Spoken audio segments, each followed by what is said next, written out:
Welcome to episode 28 of the CBD podcast.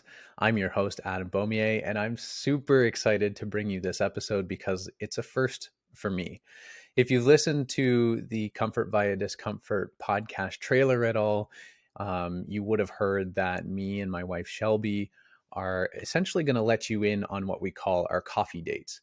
And we have this goal of just talking about the things that we've experienced in our relationship with the goal of helping other people. So whether you're single, you've been in a relationship for 3 months or 3 years or 33 years, if you listen to this episode, it may be helpful, right? This episode is not about what's right or what's wrong or what you should or shouldn't do or anything like that. We're definitely not those those types of people. We have literally just we've gathered a lot of information from other couples.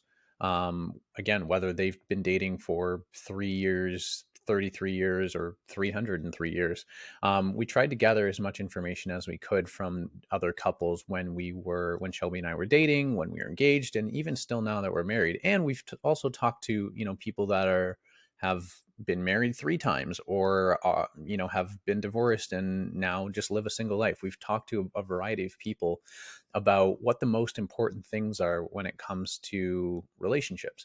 And some advice we've taken and some advice we haven't. But one thing that we wished that we had was a resource or a podcast where a young couple would just really openly talk about their experience and what they've gone through, for especially in the first few years of their marriage.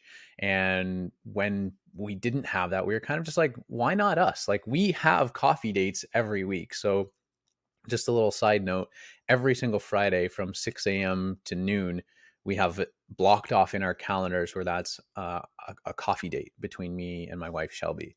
And in that time, it's protected time, it's uninterrupted. We put our phones to the sides, computers off, TVs off, everything, and literally just sit with each other and talk to each other about life.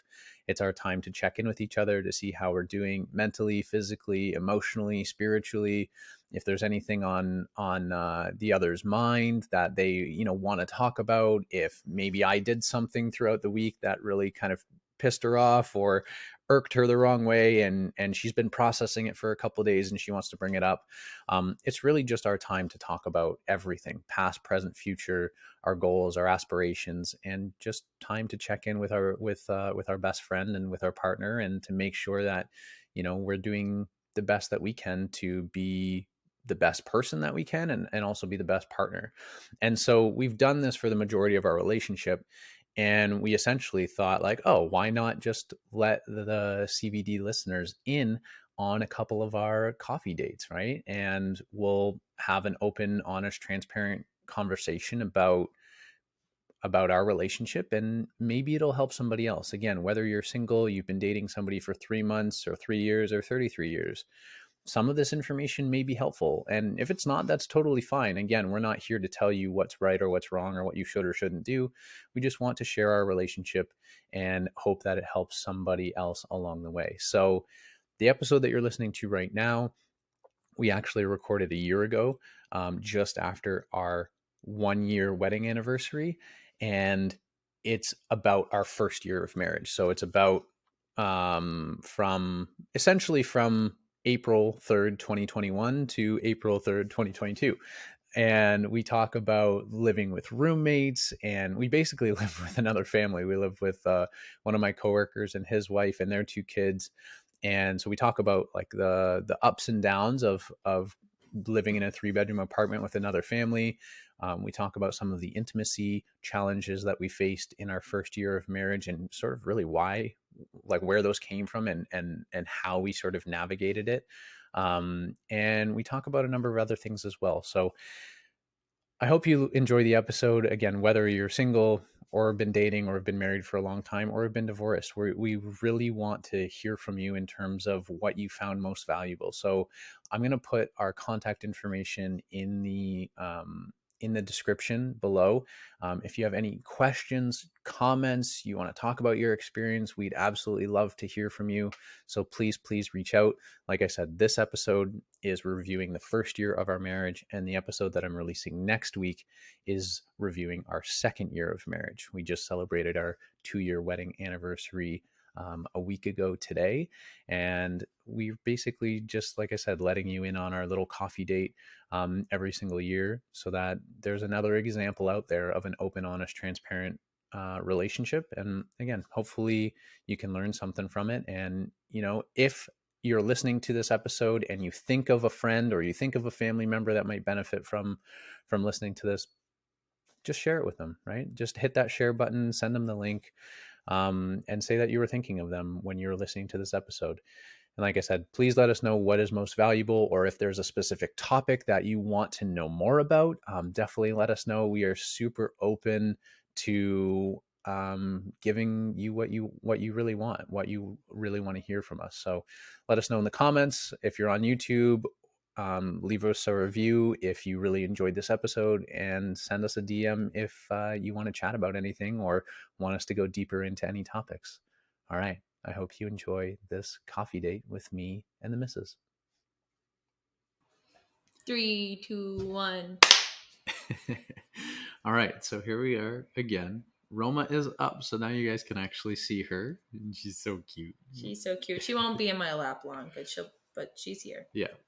So, anyways, yeah, I think what we can do is I can give a quick summary of just sort of the major things that we've faced in the first year of our marriage, like very quick summary of it, and then we can sort of get into what the biggest challenges have been like for us, and what this first year has really been, because there's been some very exciting times, sometimes full of like ambiguity and uncertainty and a lot of question marks. There's been transitions, so I think we can like really get into that. And I mean, the goal of this is to really have conversation with each other, to reflect on it, but to also, talk about things that people don't oftentimes talk about in public. And that way, hopefully we can help somebody out, right? Help, maybe whether it's somebody who's in a new relationship or looking to get into a relationship, or maybe it helps somebody that has been in a relationship for a while. It doesn't really matter, but we want to share what we've been through and talk about some of the challenges, talk about some of the tools and resources that we've used as well. And like I said, hopefully help somebody out. Awesome. So we got married April 3rd, 2021. We eloped and went to Las Vegas. Got married on 4-3-2-1, which was intentional. And a summary of the first year. So after we got married, I went back to Boston. You went back to Mississippi. Uh, very shortly after, like a couple weeks after, we were moving in with my coworker and his wife and their 5-year-old daughter. And the wife was pregnant at the time, expecting their second child in September. And so I was in Boston moving in with them. You're in Mississippi. A couple weeks after that, your cat that was 13 years old passed away, which was really unfortunate. At the beginning of July, I had come back to Mississippi for a couple weeks, and then we took a road trip all the way up to Boston, and that's when you and I like officially moved in, like together, like completely on our own. Like we had been living with your dad for almost all of 2020, but now it was like the first time that we were living completely on our own. You started a brand new job like literally a week later.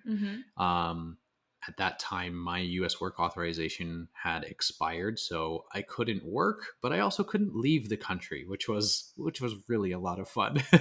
So I was looking for other jobs with either, to do remotely with Canadian companies or elsewhere. Fast forward to the end of October, start of November, we came back from a trip out of town, and our roommates told us that they were basically being asked to leave the country by the U.S. government, by Border Patrol. So they had to pack up everything within 3.5 weeks and leave. And then it left a lot of questions for me and you in terms of what we were going to do, where we were going to live, and really, again, just a lot of uncertainty in terms of what we wanted to do. The holidays there were a lot of COVID scares and a lot of touch and go in terms of like what was going on there. We finally decided where we were going to live. January 7th, we moved into this place. And for the last 3 months, we've been living completely on our own, no roommates at all, which has been yet another experience. And we've also now been living with Roma, who we got 2 months ago. So a lot of things have really happened over the past year. It's kind of crazy that it's been a year. Like Yeah. it feels like it's been a year, but it also feels like it's been like 3 years. Yeah, I mean, like it just feels like a long time. Yeah. Well, I mean, during 2020, we spent like 365 days together during COVID. Talked about a lot of things, Mhm. and really got a lot of things aligned, which allowed us to, or built the foundation for us to get married so quickly. Because I mean, we'd only known each other for like 2.5 years before we got married.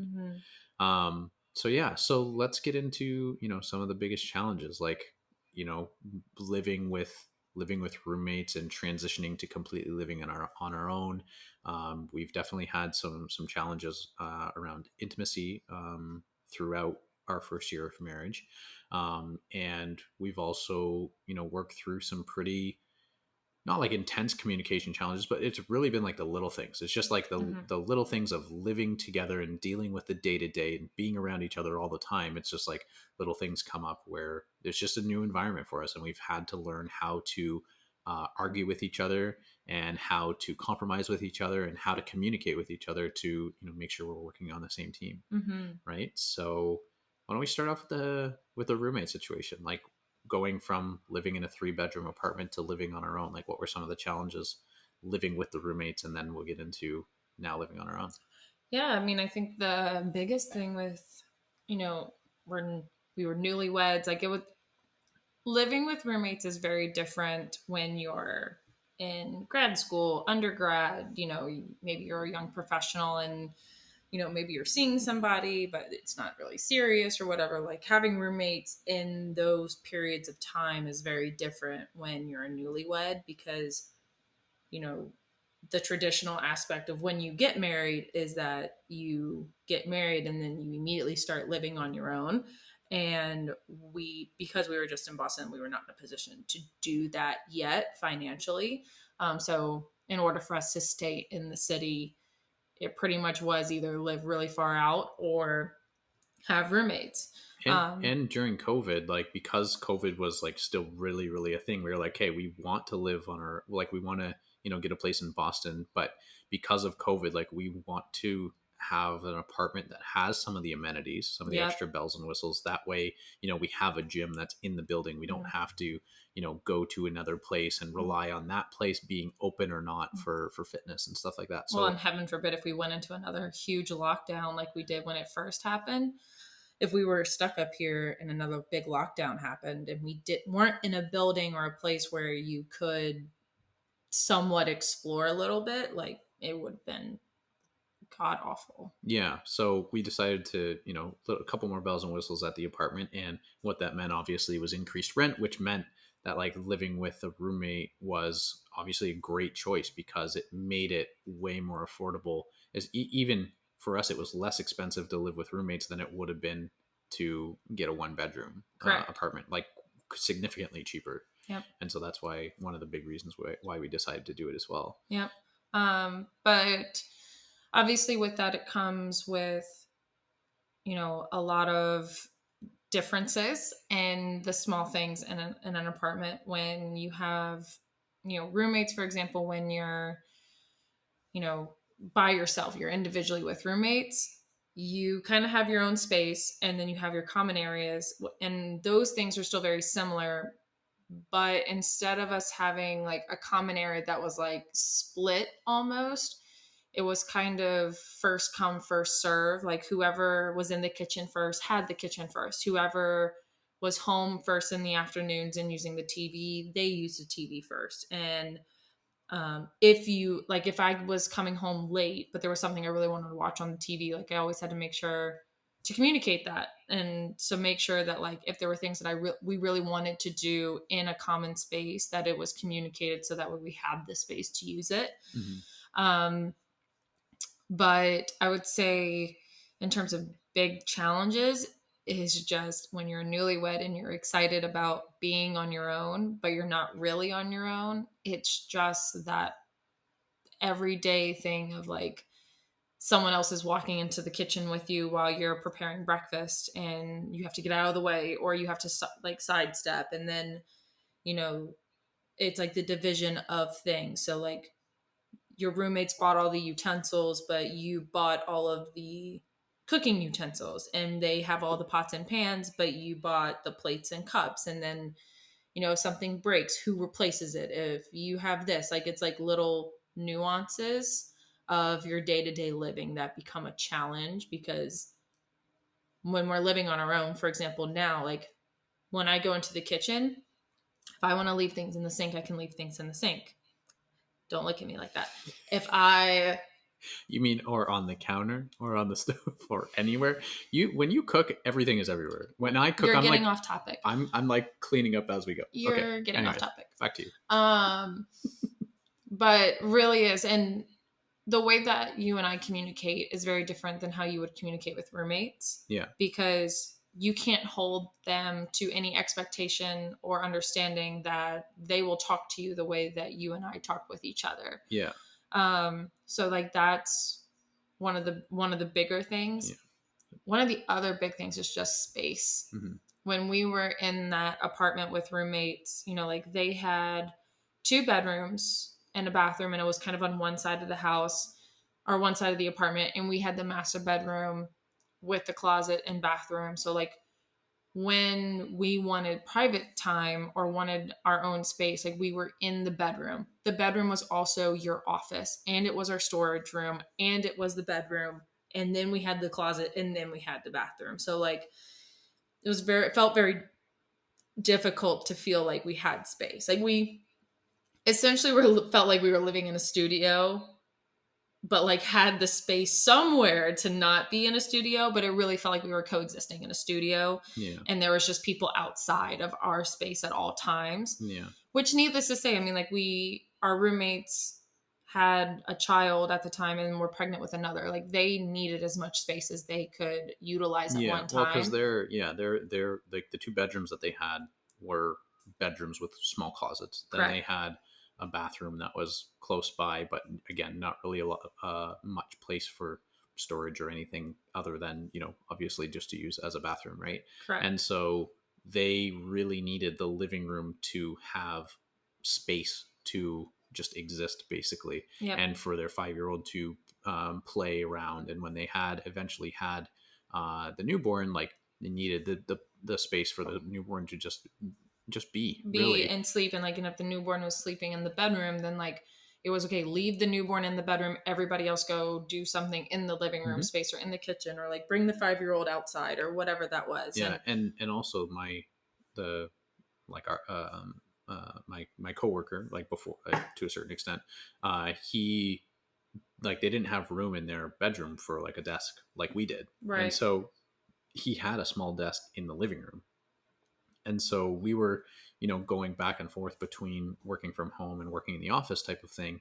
And so on the days that he worked from home, like he was at that desk in the living room, which was also like, because it was an open kitchen. So like just like how this opens up into the living room, it was the same kind of setup. So if you have someone in this space doing a Zoom meeting or whatever, like if I had to go into the kitchen to make lunch, like I'm in the Zoom meeting indirectly. Yeah, which was a balance. There were times where, because you were working at a physical office, you didn't encounter that too much.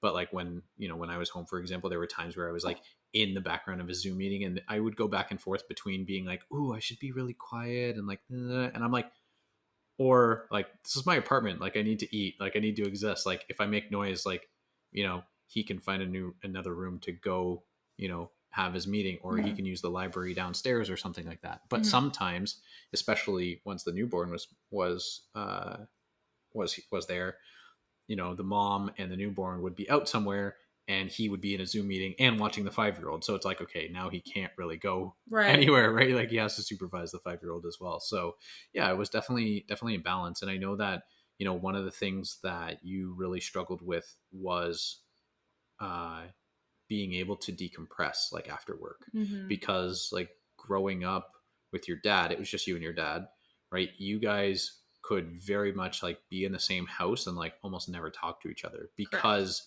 you had like that, you were very very much okay with having like your space, your quiet time, your Mm-hmm. decompression zone, almost to do whatever it was that you wanted to do. It wasn't on anybody else's schedule or terms or anything. You could be watching Disney movies for 17 hours. He could be watching Harry Potter in his room for quite some time, right? Mm-hmm. That's how you guys sort of interacted. Yep. But when we were with roommates, you would come home sometimes 6:30, 7:30, 8 o'clock, and either both of our roommates are now home and cooking, or home and watching a movie on the couch, or playing with their 5-year-old or something, and you're like, okay, well clearly the living room is totally off limits, because like they're existing. Again, it's nothing that was like Yeah, like they're this over. isn't this isn't anything where it's like, oh, like we're mad that like they exist. Like it's not anything like that. I love them so much. It's literally just that the boundary aspect of when you're a couple and you are doing life in your bubble, and then you have roommates that are also doing life in their bubble, and your bubbles are kind of meshing Like together overlapping. and overlapping, even though it's kind of the last thing you really kind of want. And a lot of people would say like, oh well, like what do you expect when you have roommates and everything else? And it's like, yes, like we went into this very open-minded, very much like, okay, like they are a family, they're going to need a lot more space like than we will. But it had nothing to do with, like it had nothing to do with like being like, oh, like we have roommates and they're there and all this stuff. It was mainly about, I would go to work and I deal with people all day, every day, for hours, at all times, and coming home and like the only space that I felt like I had of privacy and to do what I needed to do was the bedroom. Mm-hmm. But I would also come home and you are in the bedroom working. So if I wanted, and yes, I could put my headphones in and lay on the bed and decompress, but you can only do that so many times before you're like, okay, I don't want to come home and lay on the bed. I want to sit on the couch. I want to whatever, and not have to organize or schedule or say like, hey, like, and ask for permission. Hey, do you mind if I use the living room? Like, do you? And I Yeah. hate to put it in this perspective, but like, do you mind if I sit on my couch for today and not have to share it with anybody? Like, and like feel like you have to have that a little bit. Mm-hmm. And it was really, really difficult to figure out how to have that.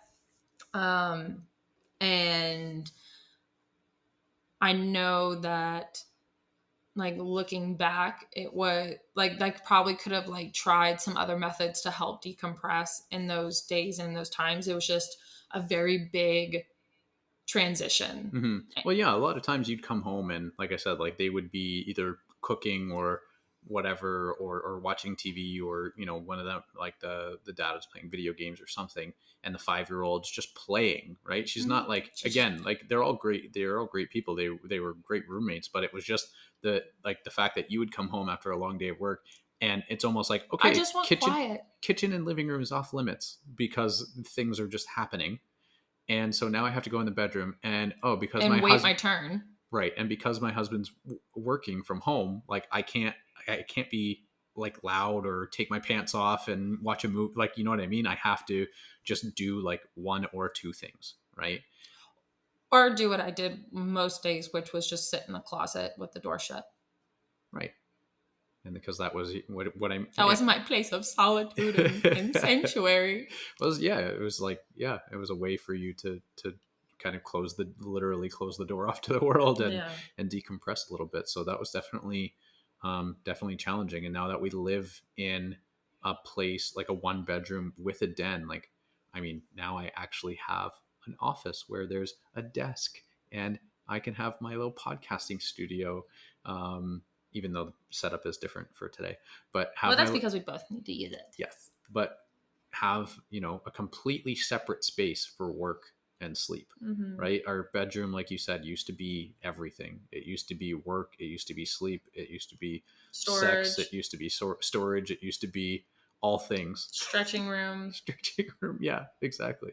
And so yeah, it was quite difficult at times to really navigate. And I know it took a while for you to really understand, like for you to correctly identify that it was like the quiet space that you were really missing. Like, and maybe Mm-hmm. not identify, but understand to the extent to which it affected you Yeah. mentally. It took me, so by the time that I got to Boston and we were in the apartment full time together, it was Mm-hmm. middle of July. It wasn't until September or October that I was able to finally go, okay, like it's not the roommates, it's not the child, it's not work. Like it wasn't these specific things, it was the simple fact that I didn't have undisturbed quiet when I needed it or when I wanted it. And like for example, like when we're home here, I can come home and say, please go into your office. Like if you are out here on the couch doing work, please go into your office. I'm going to go into the bedroom, but please go into the office. I just need like uninterrupted, do not talk to me. I don't want to hear noise, quiet, peace. And I might even still put in my headphones just to make sure I get that. But it did take me so long to get to that place of I just need solitude Mm-hmm. and uninterrupted quiet because I'm going to lose my mind. Because also, you have to remember at the apartment building that we lived at, when you woke up at 6 o'clock in the morning, there was construction going on across the street. And it wasn't like typical construction. No, it's like jackhammers and like they're have those things that pound the pillars like down into the ground. Like it was absurd amount of like noise at all time. And they would start at 6 and they would still be there when like they would be wrapping up and leaving still like by the time I got home at the end of the day. So Mm-hmm. they would be starting at 6 and wouldn't be done till 6. At least, yeah. So it was like no matter what I would try to Mm-hmm. do, like it. And there were also times where it quite often happened, like during probably between like 9 and midnight, 9 and 1 o'clock. There, we lived in an area where there were a group of people that would just get together with their cars, right? That Oh, and they they drag race. they would drag race or blare their music Mm-hmm. and whatnot. And I it, called the cops many a times. many, Yes. okay, more than I know, I guess. Yes. But yeah, so there were quite some like noise disturbances outside as well, like outside of the construction and just day to day with roommates and stuff like that. And we also had people above us that I swear they would stomp. It would sound like they were falling through the roof, the ceiling because they were so loud. And we went up there 4 or 5 times to talk to them about it, and it didn't necessarily change. But anyway, so there was a lot of noise, a lot of sort of distraction. And I know that you like really had trouble like dealing with that. And so it's been really really nice to just have our own space. You can come home and take your pants off and sit on the couch and watch whatever you want to watch. You can go listen to an audiobook in the bedroom if you want. You can use the office space if I'm not using it, right? Mm-hmm. Or I mean, it's so much easier to ask me to like, hey Adam, I just need time alone, like please don't talk to me right now. Or hey, can you sit down and listen, I just want to vent about work. Like it's much easier to ask for those things than it was before, which Mm-hmm. has been really nice. And it's nice to have our own space to do what we want to do, when we want to do it, how we want to do it, sort of no questions asked type of thing. I mean, I think the first day that we moved in, I mean, we didn't finish moving in until 2 a.m. But the very next day, I think I ran around the living room with like completely naked because I was like, I can do this finally. Yes, freedom. Yes, you did. which Yes, was you did. which was something that we couldn't do with roommates. That I is mean, true. there were a couple times where I was sleepwalking naked, and one of my roommates, we had a conversation apparently, but that's a different story. But that wasn't intentional. But no, I think we've covered that quite well in terms of like the challenge that it was, especially with the quiet space and just interacting and feeling like it was, our own space and that we could do what we want.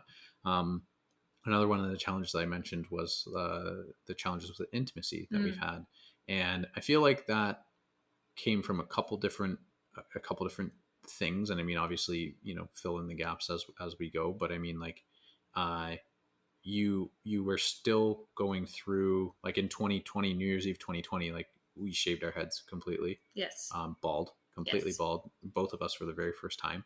um, and it was out of a thing to challenge ourselves. Mm-hmm. You always wanted to donate your hair. You wanted to, like, you're like, I don't want to wait until life puts me in the moment of being bald to deal with it. I want to, I want to go through it now. Mm-hmm. I want to choose to go through it now. And so we both did it. And there were a lot of challenges that came with that. Mm-hmm. For me, within a week and a half, I was like, oh, my hair has started sprouting up. This is easy for me now. And it was like, it was something that I thought would be more challenging for me, but it wasn't. Mm-hmm. But for you, I know that you went through quite a lot of self-esteem issues and body image issues. I don't like the word issues, but body image challenges, let's say, Yeah. because of that. And that definitely had something to do with, like, it affected our intimacy. Living in a place where, going back to the things that we just talked about and not having our own space, like, that also had something, affected our intimacy level. 100%. I mean, not when you have, I mean, I guess it's a little different depending on who your roommates are, because I would say that I've definitely lived with some roommates where the comfortability to still be intimate with somebody, even though there's someone completely different living in the room next to you, is different depending on who's there. Mm-hmm.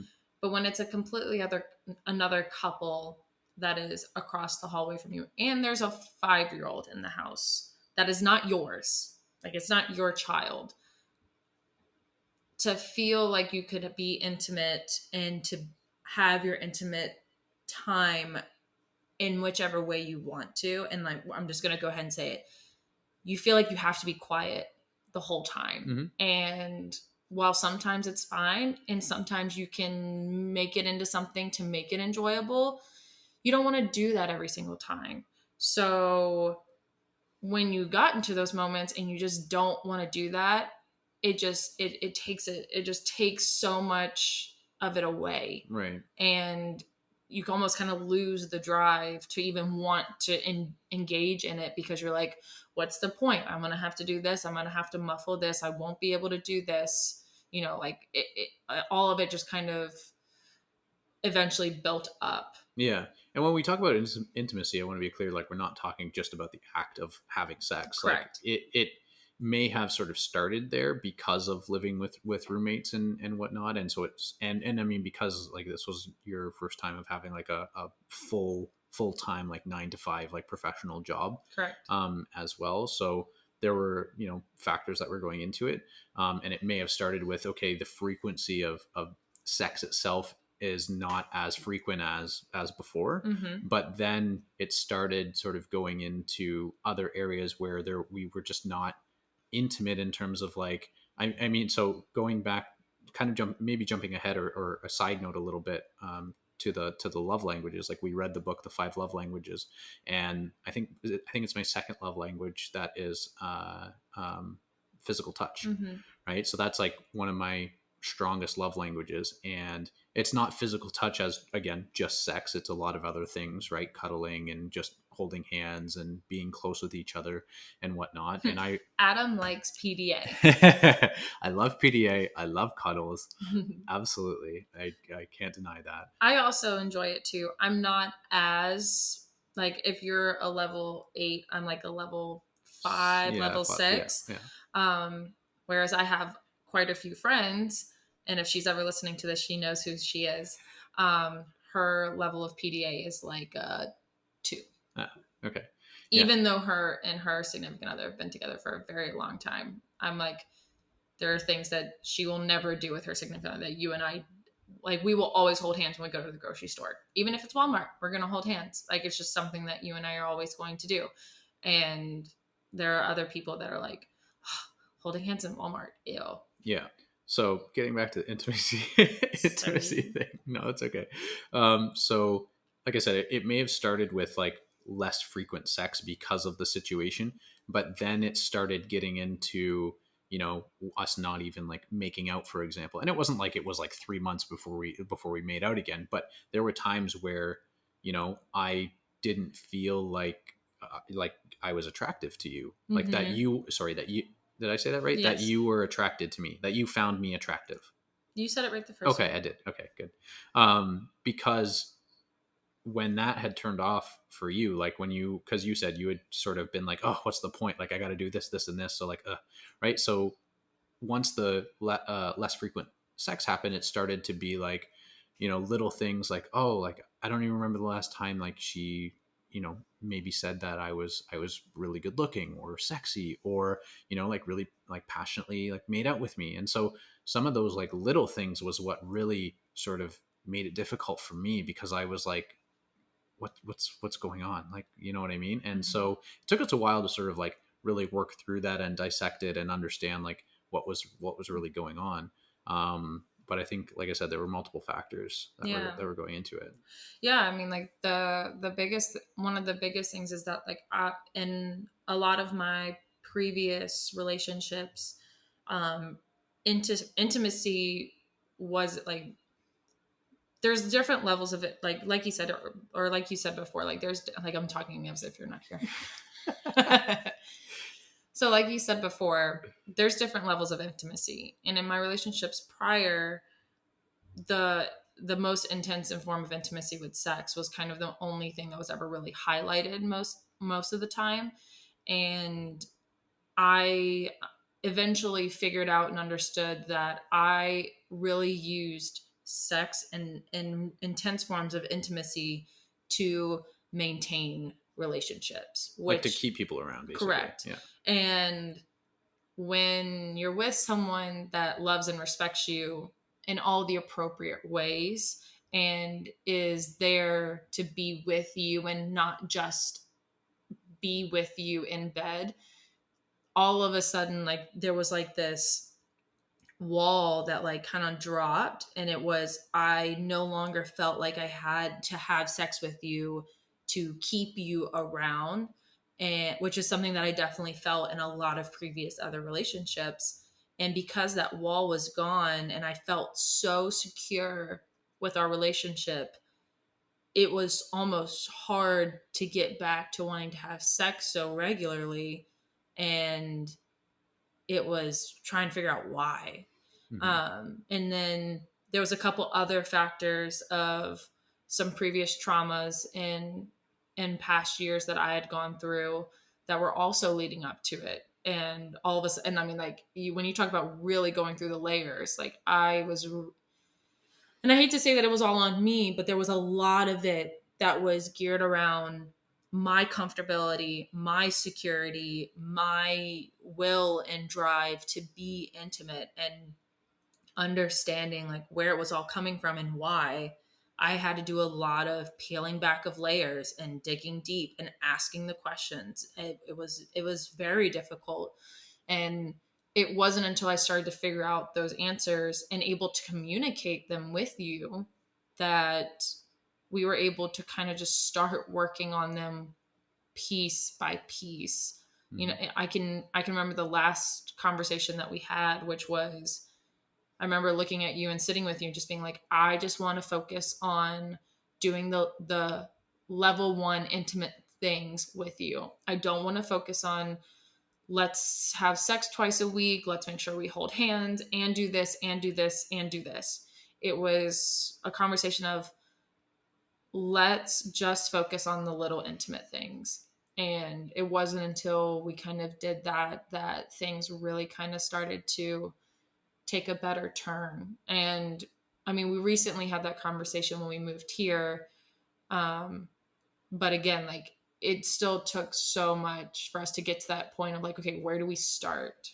Yeah, yeah, of course. And I think, I mean, it was hard to communicate at first too, right? Because Mm-hmm. it for me it was like I don't want to point the finger and be like, this is your fault, fix it, right? Or anything like that. It was, and there still is sometimes like this little sort of mental struggle when you say something like, oh, like it was, mostly on me because of the things that I was working through. And in my brain I'm like, oh, it's hard for me to agree with you almost in that, because not that you're wrong, just in the fact of like I don't want to blame you. I don't want to say, Mm-hmm. oh yeah, it's your fault, fix it, because that's never what this is. Like it's always, like we said, it's never Mm-hmm. me versus you. It's always me and you versus the problem. And so tried to be as understanding as possible with the situation. I mean, me and you have had numerous conversations about, the traumas that you've gone through, and how you were brought up, and all sorts of conversations that, led up to, what you were working through. So I knew about all of those things, but it was still, difficult to be in the situation and be communicating about it, right? Mm-hmm. And again, it wasn't like we wanted to set like a thing where it was like, yes, we okay, I think about intimacy as having sex 3 times, like once a week, 4 times a month, type of thing. It wasn't. We never set any goals like that or anything.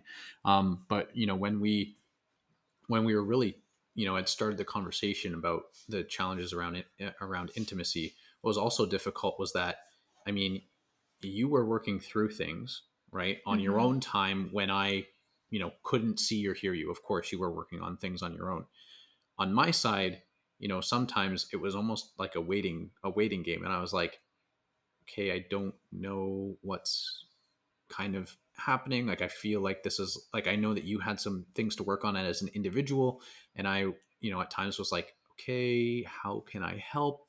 Can I help at all? Like I Mm-hmm. don't really know. So I'm just kind of sitting and waiting, and it like, I didn't want to sit there and like ask you for like Like every up. day, like what's your status on your intimacy upgrade? Yeah. No, And I didn't want to, yeah. And of course, I didn't want to like, hey, status update at the end of the week or anything. Like, that's not how this works or anything, right? no. But it was also difficult because, like, we still needed to have those conversations, right? We still needed to work as a team to work through those things. And there were also some physical things that you were going through because, because of different things. When, when we would get intimate, when we would have sex, It, sometimes it was painful, I mean, and that was for quite a few months, right? and which, by the way, like when by the time that we got to the place where we were really at some point we were trying to proactively like focus or not focus, but like we were trying to like say, okay, like, hey, when bring it to our attention, like, hey, when was the last time we were intimate and we actually did have sex?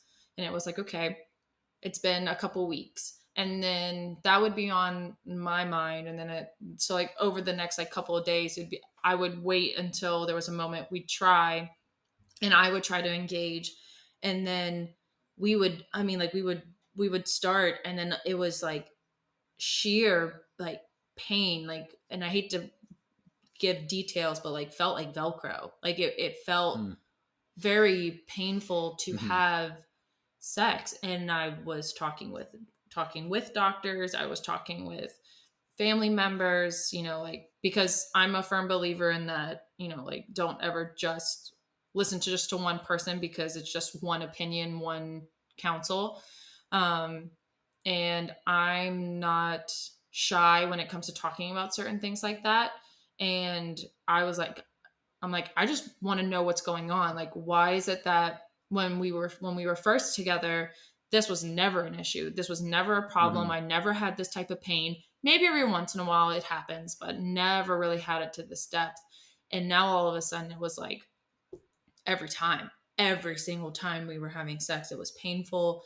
I was uncomfortable. I felt like I was getting a UTI almost every time. I mean, like it was like an almost just a huge switch. And it took so much of just what's the environment? Are we stressed? Mhm. All kinds of things coming down to figuring out just what was going on and why. Yeah.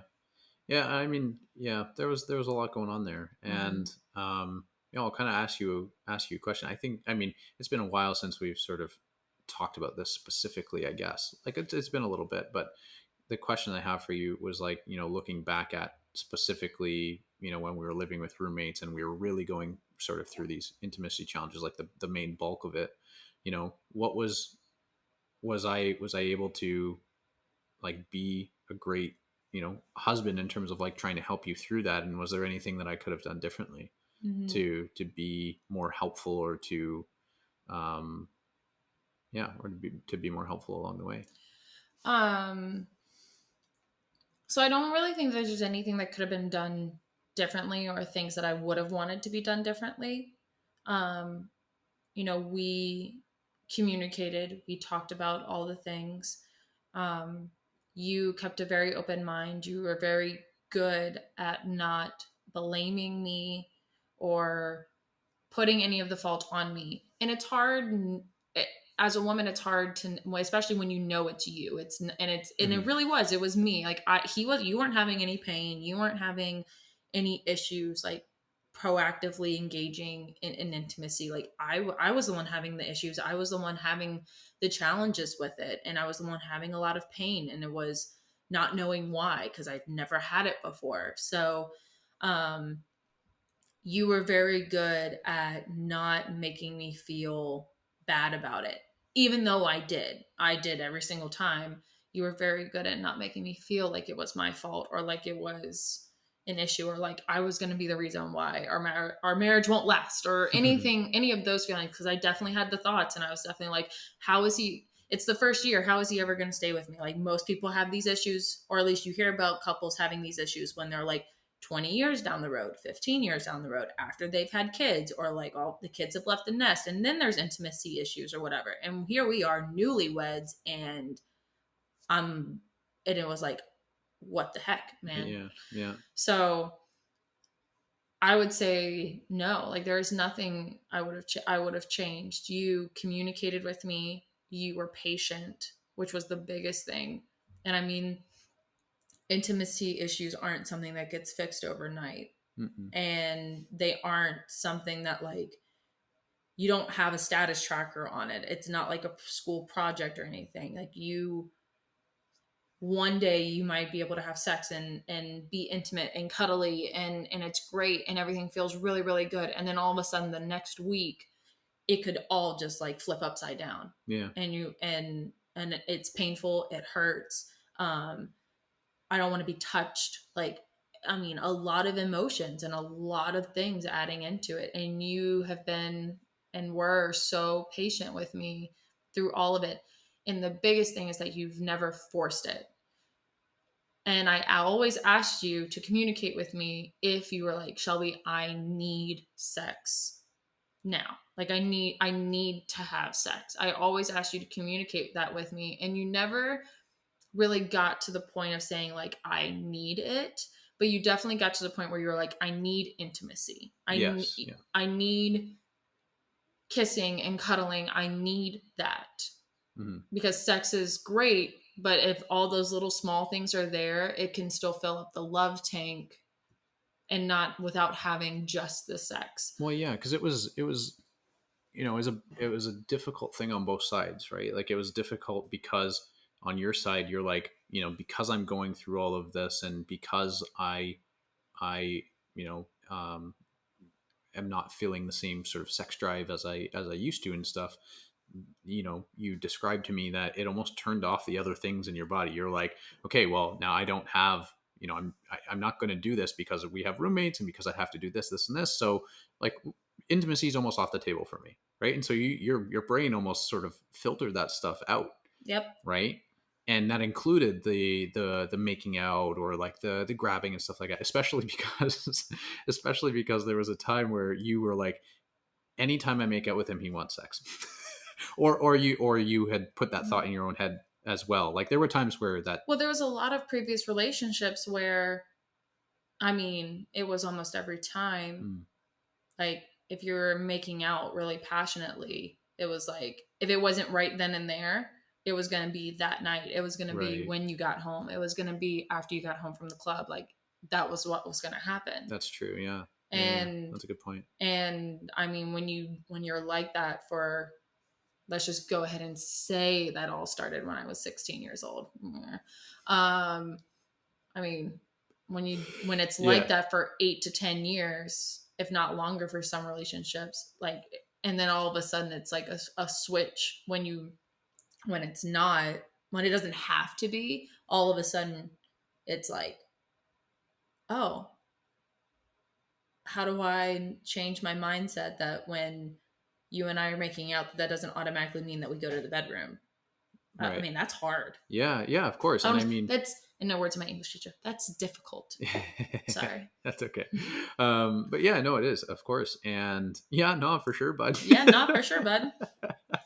Such a Canadian, eh? Just had to throw that in there. Um, I'm trying not to say it again. You can But say it, babe. I know. But anyways, you're right. It was a difficult thing, and you know, when we would get intimate, yeah, of course, I would get aroused. I would get horny, and Which is the natural human response. of course, If right? you're not getting aroused while we're being really intimate, I would be concerned.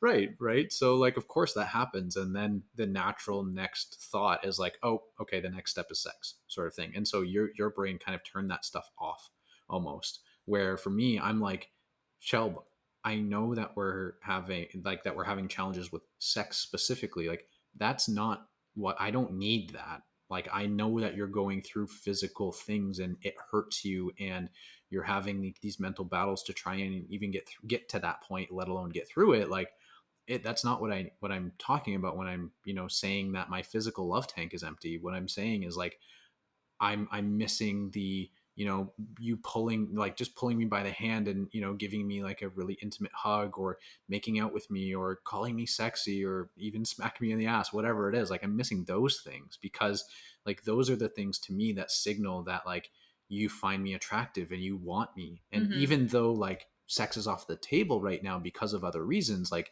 you know, you're still there, and you're still like, ooh, that's my husband, type Yeah. of thing. And so those were the things that I was struggling with the most, especially because, like you mentioned, like early in our relationship, like the there were no issues with the sex drive or anything. Right? We were very active, and there was a lot of passion. What? I feel like I'm just gonna throw this out there, just like from the movie A Wonderful Life, some passionate necking. There was some passionate necking. Mm-hmm. But yeah, so it was a difficult transition, Yeah. and it was also a lot of like clarifying what I meant with intimacy and what I needed to fill up that physical love tank. And I think this is a perfect way to sort of segue into sort of the next topic that I wanted to get on, which was some of the resources that we've really used to build up uh, our communication with each other, because I think that's been an absolute key to going through and navigating all of these different challenges that we've had in the first year of marriage. Because without communicating and getting on the same page and working through things with each other, it would have been so much more difficult. Yeah. And one of the things that you and I have really done uh, in exploring our communication is, you know, lean on different resources. And one of them was that book, The Five Love Languages. Mm-hmm. And because, you know, the way that I like to receive love is different than the way that you like to receive love. And oftentimes what the book says is that you give love in the way that you like to receive it. And if that's not the same, if For the the other person doesn't receive love the same way that you do, then you're basically going in different directions. You're not talking their love mm-hmm. language.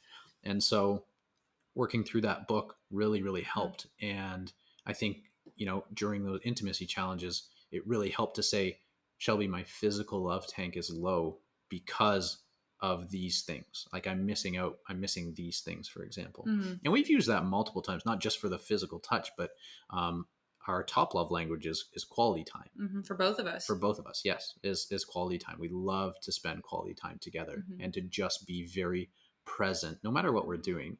And we've gone through times where we absolutely prioritize quality time on a regular basis. There's been times where we forget quality time, and then it takes a couple weeks and we're like, this is why, like, we don't feel close to each other right now. Like, we're really missing out. And so going through that book was really helpful for us. Yeah.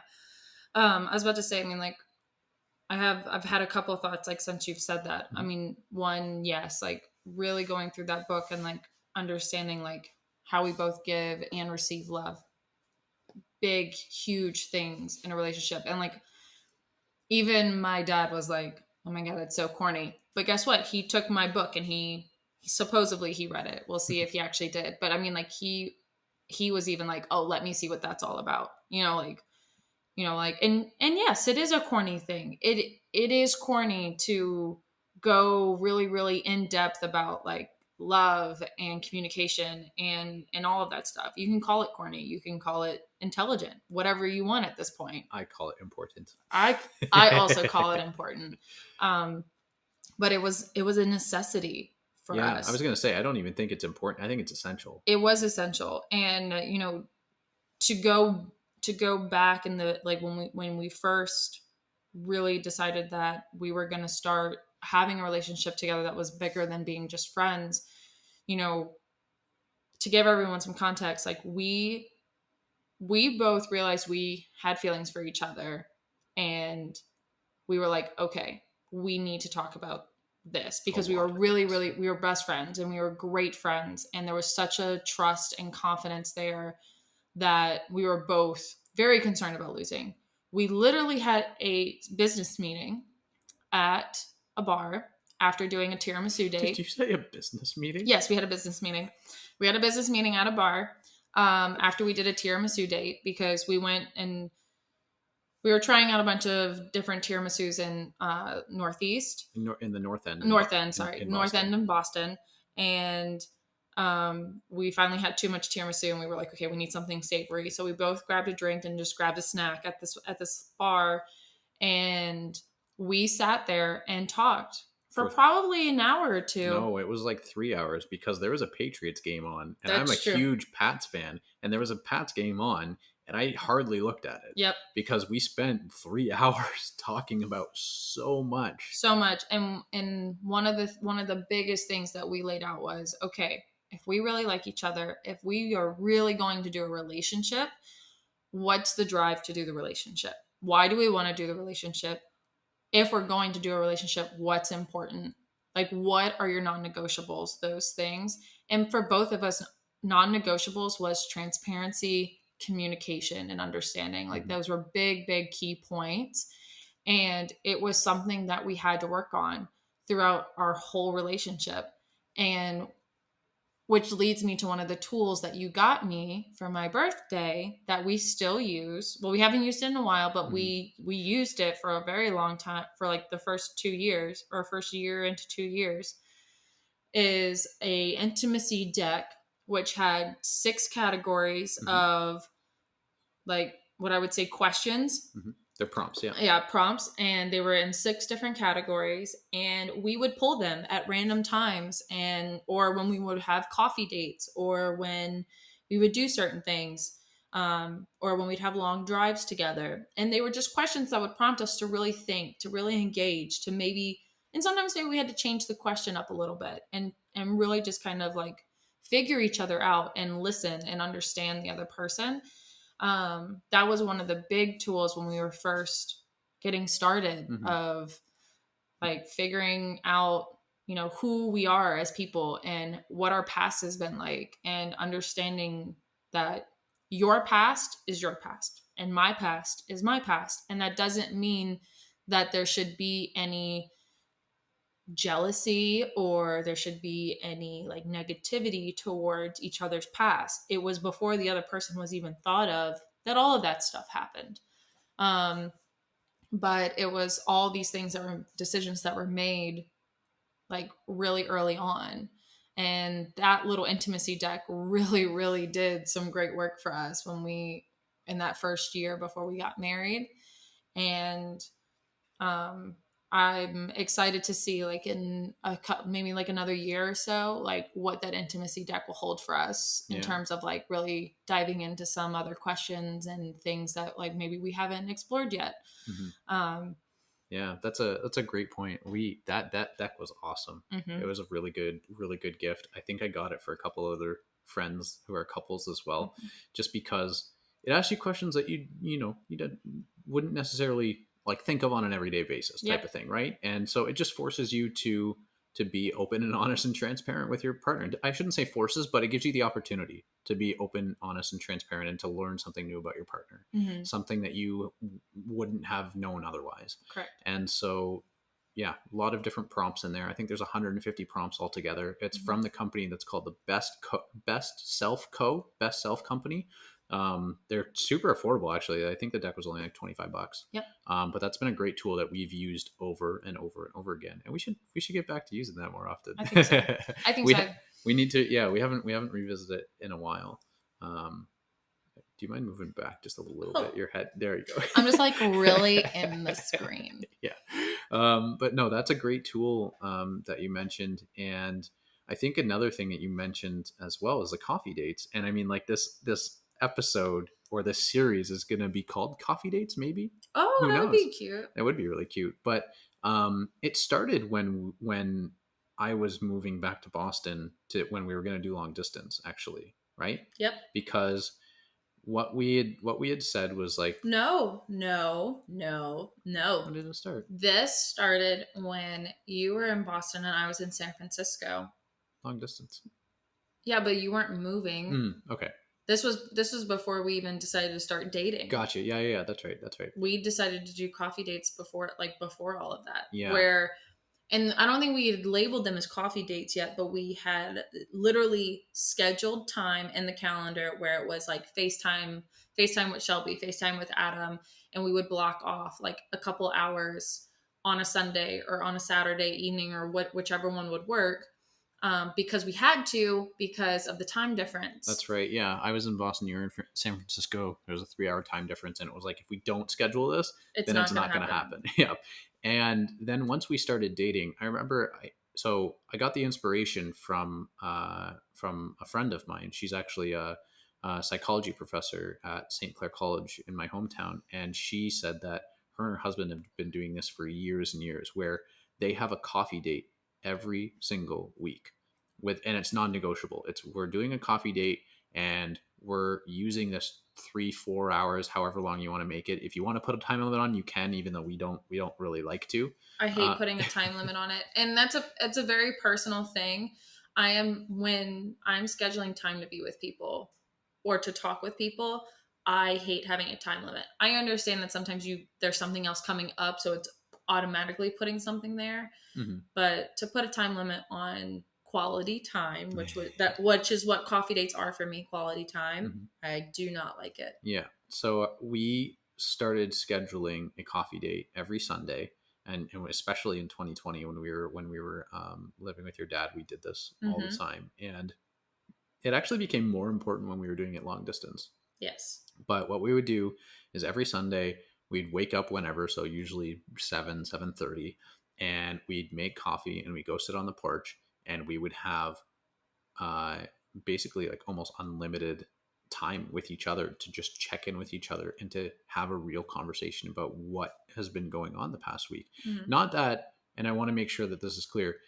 When we were living together with your dad, like I was working anywhere between 10 to 14 hour days. At home. I was working from home, working 10 to 14 hour days. So I was physically there, but like we didn't have a ton of time to like really talk about a lot of stuff, right? And I mean, if something came up, we would talk about it. Like Yep. on a Tuesday, if something came up, we would talk about it. Mm-hmm. But this Sunday coffee date for us was a really great opportunity to just sit there one on one, face to face, uninterrupted, our time.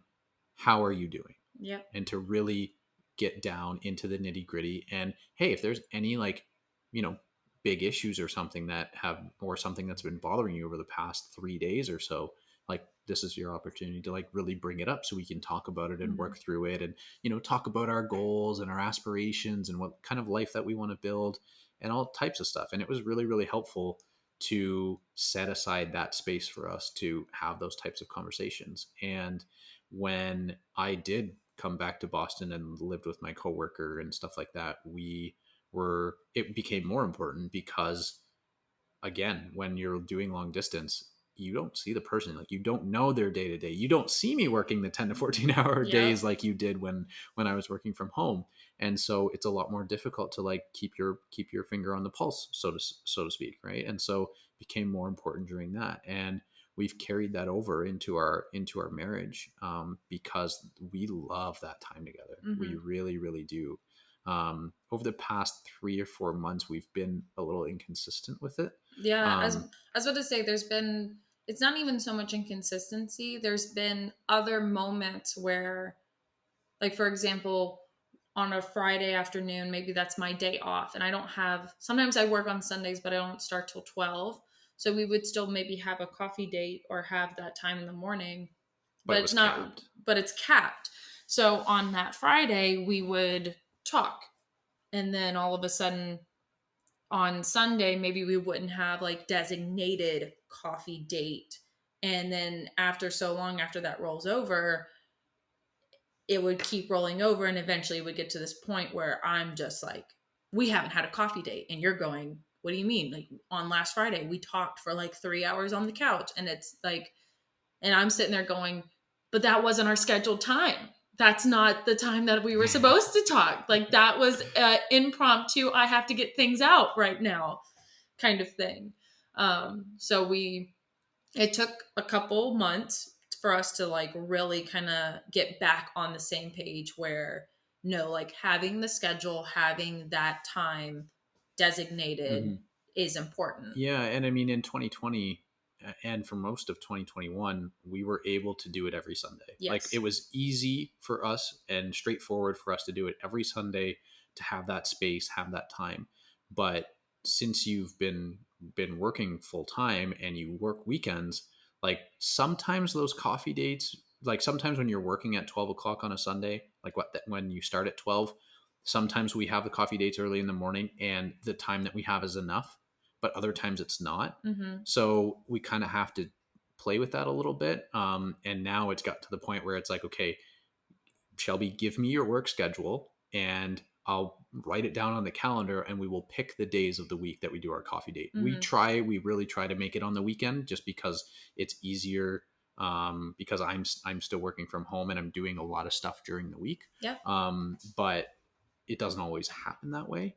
Um, but yeah, we've literally had to write it on the calendar now on the different days to make sure that we actually take the time to do it. Mm-hmm. And we haven't been the best at writing it on the calendar, but we are getting better. Yeah, we are.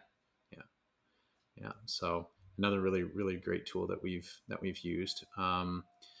And Oh, it's another tool that we should talk about, the no bullshit one. Yeah, I was just about to bring that up. Actually, the Mm-hmm. no bullshit one's a great way for us to respectfully communicate boundaries with each other. Yep. Um, To preface it, we use a term called no bullshit, and essentially it is a hard line cutoff. So if we're in a situation where one of us is being annoyed by the other person, I'm poking at him, I'm being annoying, I want to be cuddly, I want to bug him, I want attention, whatever it is, and he's watching a football game, doing work on his laptop, in a meeting, whatever he's doing, if I'm pushing his limit too far past a point, he can look at me and go, Shelby, no bullshit, I need you to stop.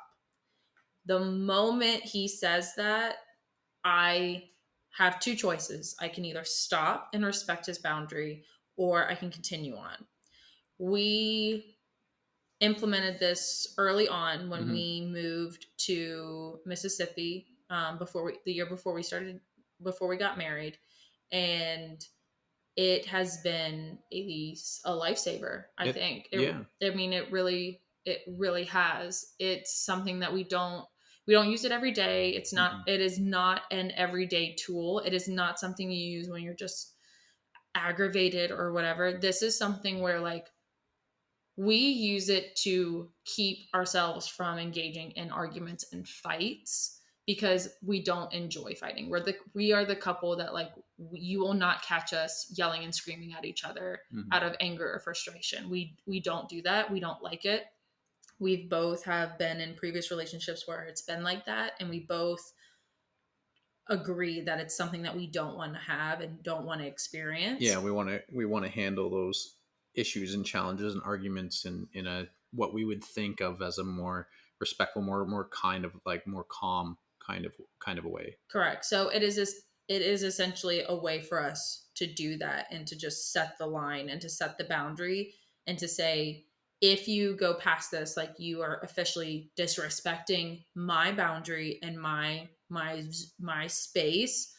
And by doing that, it also sets the precedent for the other person to know and understand, like, whether I have respect for you or they have respect for me or not. And because we both are in the full understanding of what that is, um, we both abide by it. Like, Yeah, I mean, we experimented a little bit at first to try and figure out what it was going to be. I don't think it started as like the no bullshit right from the beginning. I think that we may have called it something else, or it took us a little bit to coin the term, sort of mhm. like no bullshit. Well, I was about to say, I found, at least from what I remember, I found out what this was, or what this situation kind of was, in terms of having a no bullshit moment. I figured out what this was by watching the Red Table Talk with Jada Smith. And she was having an episode with Will on it. And they were talking about how it was one of their episodes where they were talking about their own happiness and their boundaries and, not having expectations of each other. And in one of those episodes, he was saying and explaining how to Jada about how he would have to talk to her and say, "You are making me angry. You need to walk away, or I am going to walk away and I need to be alone. Otherwise, I'm going to say something that is going to hurt your feelings." Like, his was a very much of a, like, stating exactly what was going to happen before it happened, Mm-hmm. which allowed Jada to essentially go, "Okay, I'm going to stop, Mm-hmm. whether it's continuing the argument Yeah. or whatever." And I remember watching that on an episode and saying and coming to you being like, "I really think we should have something like this, whether it's like Mm-hmm. a word or a phrase or something similar." And eventually I think we got to, "Hey, no bullshit, I need you to stop," or Yeah. something of that nature. Yeah, because I mean, it's great to be able to say what Will Smith is saying in that example, but it's so difficult in the moment to be able to Articulate those artic words, that whole. words, worse. It's very difficult to articulate that entire sentence and to communicate it effectively. And so we came up with something that was a little bit shorter. And I mean, this I mean, there are so many moments where there are moments in our relationship where we're poking fun at each other. We are trying to be annoying, but it comes from a good place. You know what I mean? Like, it's just us being together. It's not like I'm trying to cause you harm or anything, Correct. or something like that. But in those moments and stuff, of course, like, each of us has individual boundaries for different reasons. And this is just our way of saying, hey, like, you're crossing the line. You Mm-hmm. have a choice. Like, I'm asking you to stop. I'm telling you to stop because you're getting right up to that line. Mm-hmm. Right? We don't use this like a boy cries wolf type of thing. It's very much like, when you are at that line, that's the only time that you say no bullshit. And we just worked on agreeing on that, right? Once we agreed on that, it was very clear, this is what it is. Anytime I say no bullshit or you say no bullshit, we know that we need to, like, take a step back, because when we cross that, it's just like Mm-hmm. you're disrespecting me now, and that's a problem. Yep. That's like a principle that you don't challenge, Yeah. type of thing. And we also, I mean, not to just add more communication to the mix, but, like, we also talk about it. Like, the moment one of us implements it, whatever's happening has to happen and can finish and continue or whatever. But as soon as there is time, like appropriate amount of time, that time is used to talk about, "Hey, why did I say no bullshit? What was going on that I had to say no bullshit?" Like, Mm-hmm. whatever all that is. Because, and I hate to say, it's like kind of like talking to a child when you're saying, okay, why did mom take away the toy from you? Oh, it's because you were swinging it around and it was about to hit somebody in the face with, with whatever. And but it is essentially a similar process of having to, because sometimes you might say it in which did happen a couple times, where one of us would say it and the other person's going like, what are you talking about? Why are you, like, I don't understand. Like, why Like are you I didn't mad? think I was really pushing your buttons. Like, what's going on, type of thing. Correct. Yeah. And you'd have to. And that in itself was like of course you doing communication workshops, but like one of the things that your boss has told you from the beginning and that you always tell people is, what's the saying, that one of the biggest things. Oh, like the biggest misconception about communication is that it's been achieved. Correct. So that now sticks with me forever. But it's true, because we go in those moments all the time where whatever he's saying to me, I'm like, oh, okay, that's exactly what you mean. And it's not. You're like, no, no, not Right. what I was saying at Yeah, all. like, And vice versa. And it happens. Like it's going to of happen. course, like you have your own perception, and you interpret things your own way based on the time of day, what mood you're in, what Mhm. you're doing, whatever. And so do I. And so of course, like sometimes when I say something, you're going to not think of it Mhm. exactly as I mean it. And for everyone that's listening, I challenge you, if you don't believe us on that one thing, that communication can come across in different ways, go with your partner, find a bookshelf at IKEA, and try to build it together in your own ways. However you do it, try to build it together and see how your communication works. And if you really want to test it, do a bed frame. Are you alluding to I anything? would never. Yes, putting together furniture is sometimes, most of the time, quite challenging for us, because I want to, like, my mentality is like I really want to like experiment and try to put it together, and once I get to a point where I can't, then I start to read the instructions and then put it together. And I'm like, why waste time? Just read the instructions and we put it together the right way the first time. Because it's fun to try and figure it out. Don't make me kill you on the podcast. This would be a huge detriment. Yes, yes. But no, okay. We've gone over quite some stuff, quite a different, like a few different tools and whatnot. What is there anything else that you want to mention, or you think that is really important to mention? Either like something that we've really done a great job at doing over the first year that's allowed us to get through the challenges, or another challenge that you want to mention, like briefly, before we wrap it up? Not necessarily a challenge or like a great thing that we've accomplished, but there is something that like I would say that is a really big importance for people to hear, is everyone is going to have their advice for you. Oh, I'm so happy you're bringing this up. I was going to bring this up if you didn't. Everyone across the board, your mom, your dad, your grandmother, your second cousin, your neighbor who never talks to you but finally sees that you're married one day, is going to have so many advices to give you about how to handle this, what to do with this. We were in many situations where, you know, certain people, and if you're listening to this, you know who you are, would actually tell us that, oh, you'll figure it out when you're married. Oh, you're not married yet, so you don't know. You don't have the right to ask these questions. You don't know because you're not married.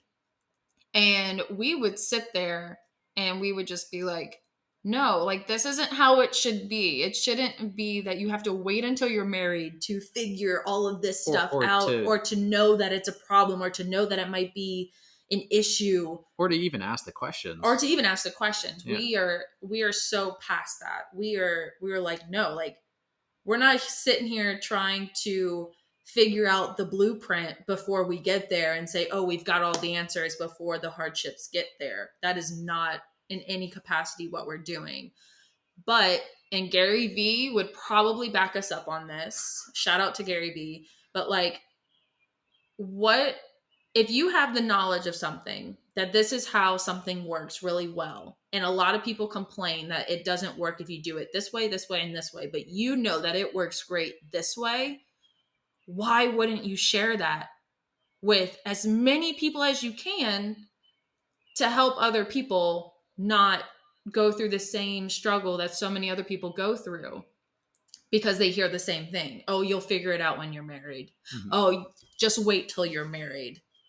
Oh my gosh, it just grinds my gears. Yeah, I see you're very passionate about it, and I so am. well. And the thing is, so just for anybody listening, Shelby and I are ridiculously curious. Like we really are, and it's not that we, like you said, it's not like we're trying to figure out all the answers. We just want to have open, honest open, honest conversations with people that have been through things that we haven't been through yet. Mm-hmm. Like we're literally trying to leverage other people's experiences to really try and figure out, you know, the bits and pieces that we want to take from this to build the life that you and I want to build. Mm-hmm. Right.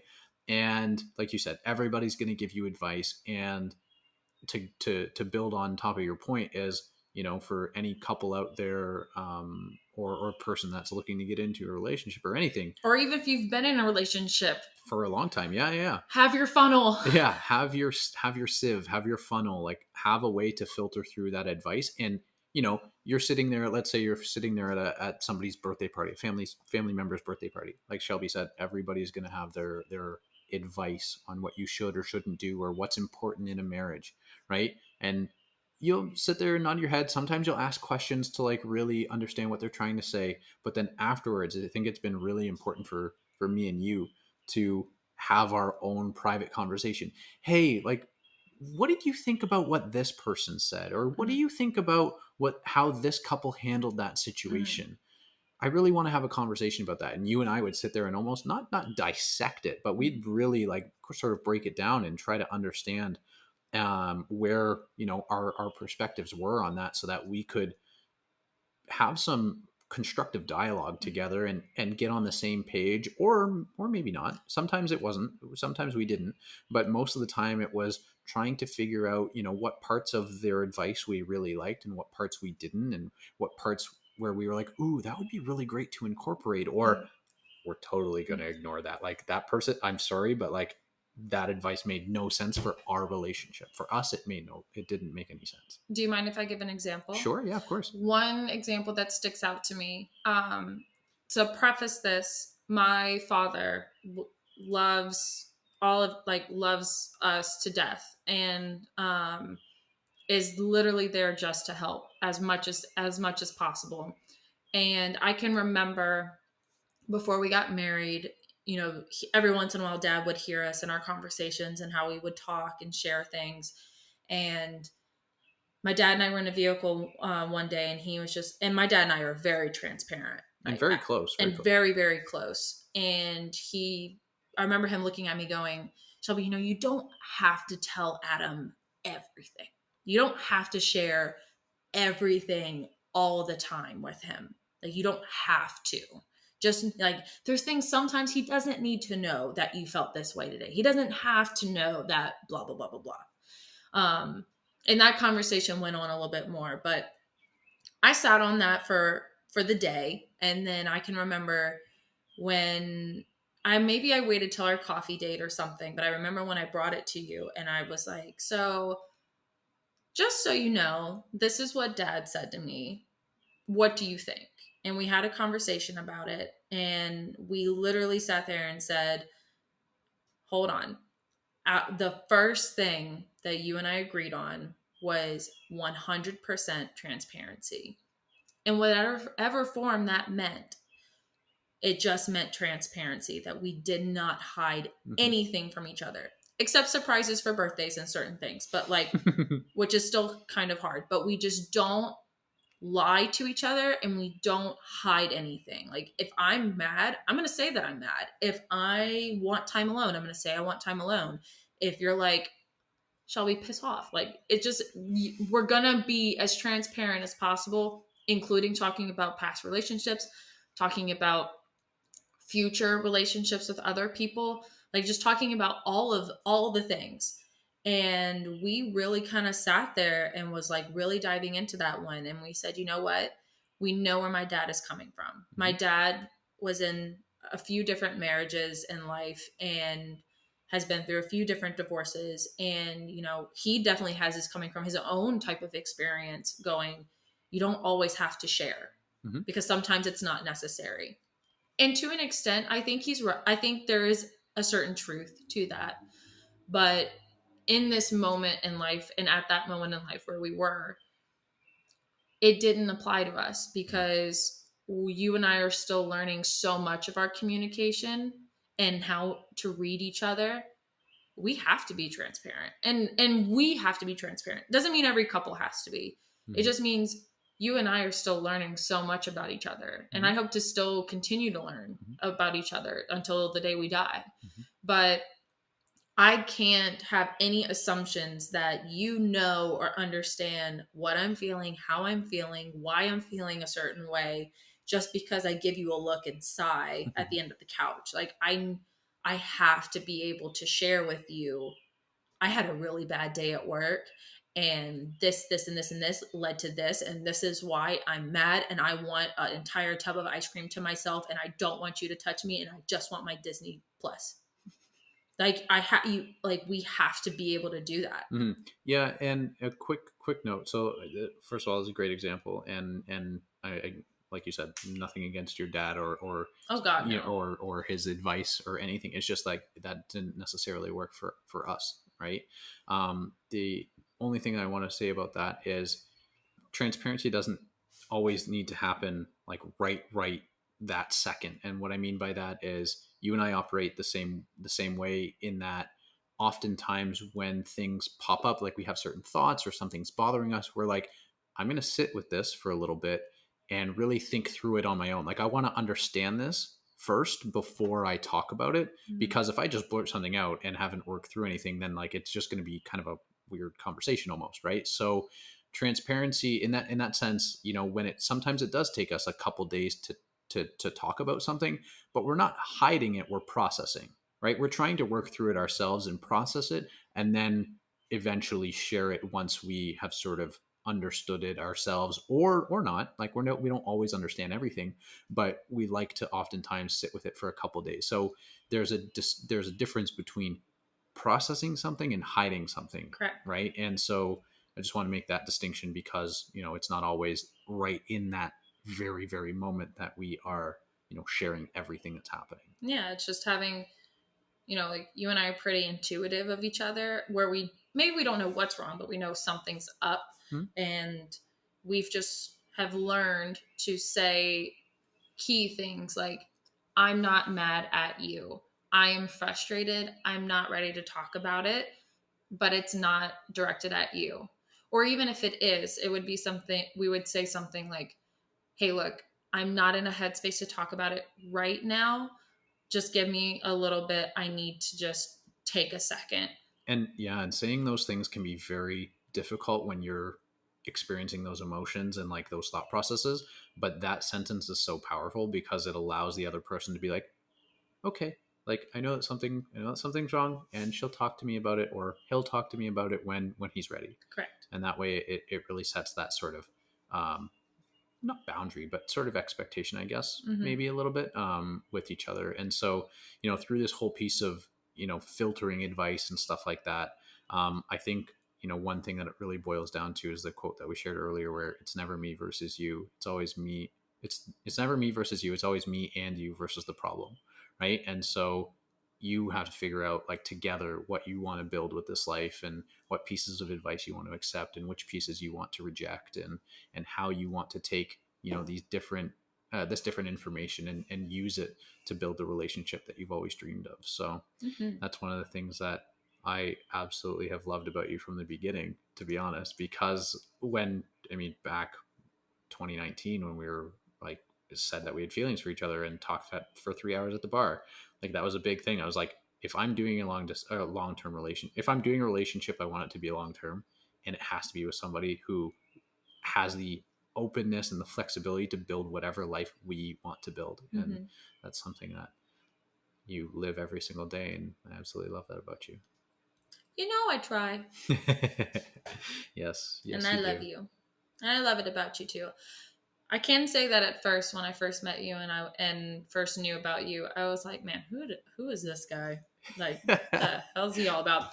And yes, you can ask. I will name drop. You can ask Maddie. You can ask her, because we both had the same thought of like, oh, this guy with his Instagram page, and Yes. then look at us now. Look at us now. Yeah. Well, I think that's a good place to wrap up. Cheers for our first coffee date podcast, Cheers. and cheers to many more on the way. And I would just like to say, like, for anyone that's listening or anything, like, if you feel like this is important, like, definitely share it with other people. And also, please feel free to comment and reach out and, ask us questions. Yeah. If there's anything, I know Adam is going to touch on this, but ask us anything. We are more than happy to talk about anything. There are going to be a couple things, like, we'll try to keep some privacy stuff and keep things as clean as possible. But, please, if you've got any questions, I don't care how simple they are. Like, we would love to just say, like, oh yeah, we're going through it. We've got it. Or maybe we've never gone through it, or maybe we're just now hitting it. We'll talk about it. We really will. Yeah, absolutely. Alrighty. I love you. I love you. You're my squish. You're my squish. My squish. My squish.